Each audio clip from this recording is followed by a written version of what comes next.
In this short video, we'll be discussing gerunds and gerund phrases as objects.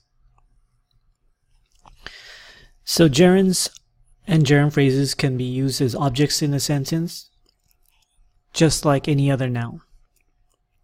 So for example, a student never stops studying. We have a subject, a student, then we have the verb or verb phrase never stops, and then we have, after the main verb stops, we have a gerund, studying. He enjoys trying new restaurants. He is a subject, enjoys is the verb, and then we have a gerund phrase, trying new restaurants. And here's one more example. Gerund phrases, or gerunds as objects, answer the question what. So what we mean by that is, well, let's take a look at this example. A student never stops studying. The gerund answers stops what? The answer is the gerund, studying. He enjoys trying new restaurants. We can ask the question, enjoys what?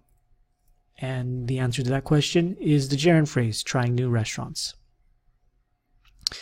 So many verbs can be followed by gerunds or gerund phrases. This is a list of some of them. It's not complete, but these are some of the verbs that can be followed by gerunds or gerund phrases.